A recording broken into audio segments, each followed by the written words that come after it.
Saya kena tengok ya. Allah Ta'ala sebut, a'udzubillahi minasyaitonirrajim. Wa man yabtaghi ghairal islami dinan falan yuqbala minhu. Barang siapa mencari agama lain daripada Islam, Allah Ta'ala tidak akan terima. Ya.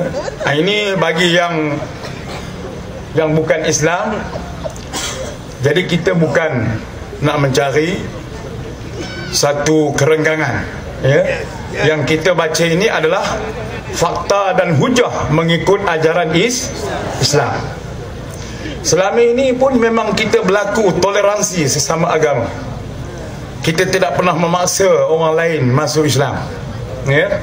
Kerana Islam itu tidak boleh dipaksa untuk dianiti. Kerana itu adalah hidayah Allah Ta'ala kepada orang-orang yang Allah Ta'ala nak beri hidayah. Tetapi tugas kita memperjelaskan, berdakwah. Maka yang saya sebut sini adalah tugas saya memperjelaskan dan berdakwah. Allah Subhanahu wa Ta'ala yang telah mengutuskan Rasulnya namanya Muhammad sallallahu alaihi wasallam, Muhammad bin Abdullah,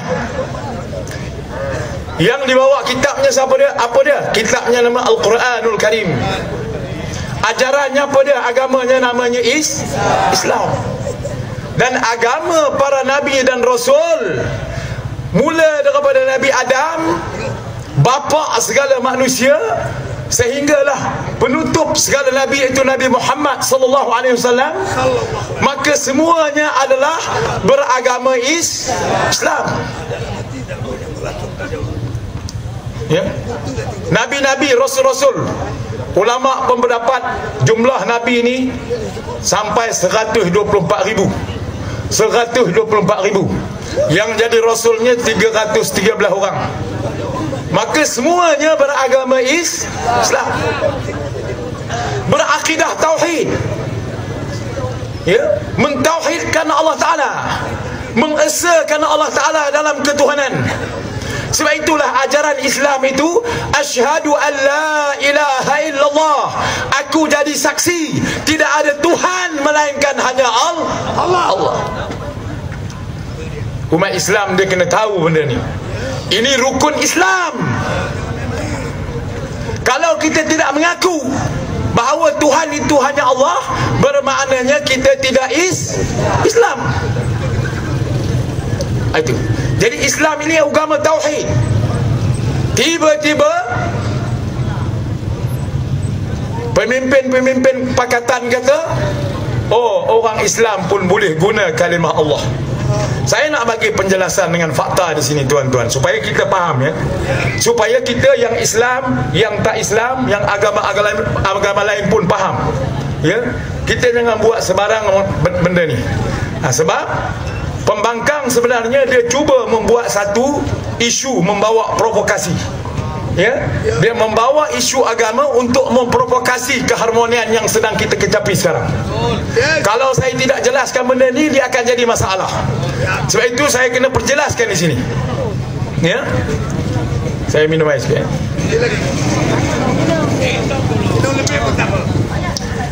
Kita semua sudah faham tuan-tuan bahawa Nabi Muhammad sallallahu alaihi wasallam itu dibangkitkan di kalangan bangsa apa? Bangsa Arab.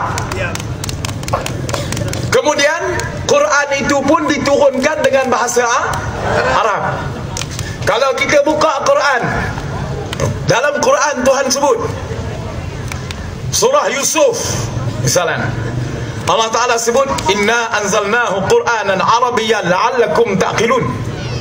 Sesungguhnya kami turunkan Quran itu dengan bahasa Arab supaya kamu menggunakan akal.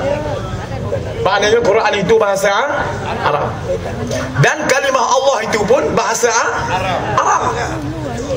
Lagi dalil tuan-tuan boleh buka dalam Quran, surah Az-Zukhruf ayat 3. Inna ja'alnahu Qur'anan Arabiyyan la'allakum ta'qilun. Sesungguhnya kami jadikan, iaitu kami turunkan Quran itu dengan bahasa Arab supaya kamu menggunakan akal. Kemudian dalam surah Thaha ayat 113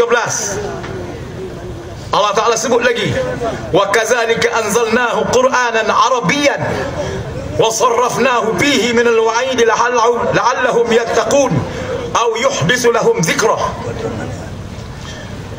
Yang demikian itu kami turunkan Quran itu dengan bahasa Arab, dan kami ulang-ulang peringatannya supaya mereka itu menjadi orang yang bertakwa dan mendapat peringatan.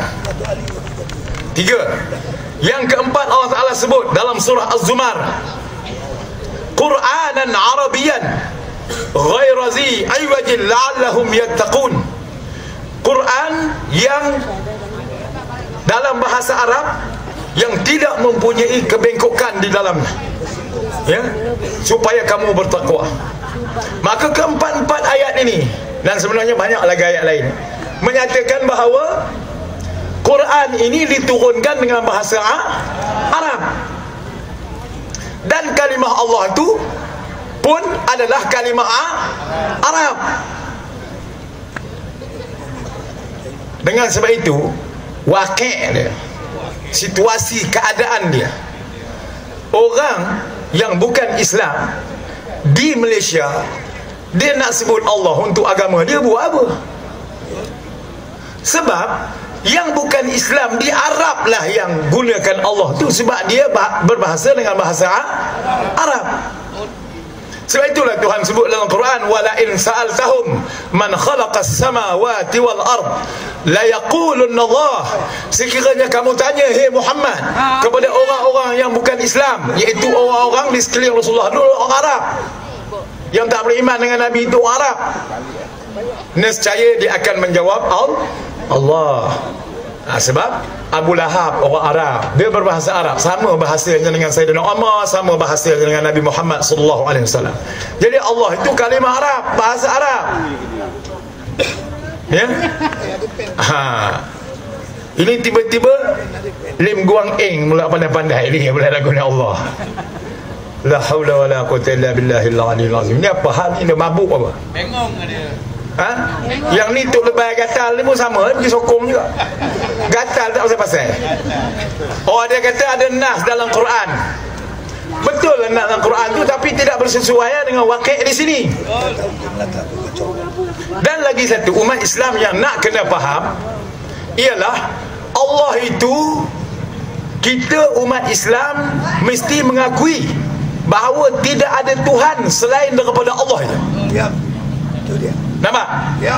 Sedangkan orang-orang yang bukan Islam di masa Rasulullah dulu, dan mungkinlah agama-agama lain pun macam tu, tak kira di mana, walaupun dia mengaku Tuhan dia Allah, tetapi dalam masa yang sama dia mengaku ada Tuhan-Tuhan lain di samping Allah itu. Betul?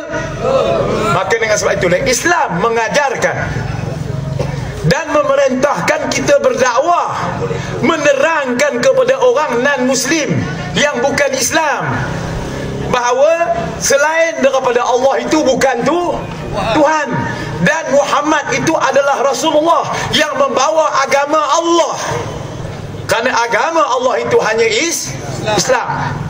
Kalaulah agama lain menggunakan kalimah Allah, jadi mafhumnya akan jadilah agama lain itu pun agama Allah, sedangkan Allah hanya menurunkan Islam dan Al-Quran. Boleh faham? Boleh. Itu fakta dia. Jadi ini satu provokasi sebenarnya. Ini bukan satu diskriminasi. Jadi puak-puak di AP, PKR, PAS ni, dia nak mewujudkan satu ketegangan. Kononnya kalau orang UMNO ni memperjuangkan kalimah Allah ni hanya untuk orang Islam, jadi kononnya akan jadilah diskriminasi kepada pengganut agama lain. Ini target dia. Inilah target jahat pembangkang. Ya, di samping dia nak meraih undi dengan menjual kalimah Allah itu, jual pun tak laku pun. Ya, nampak tak?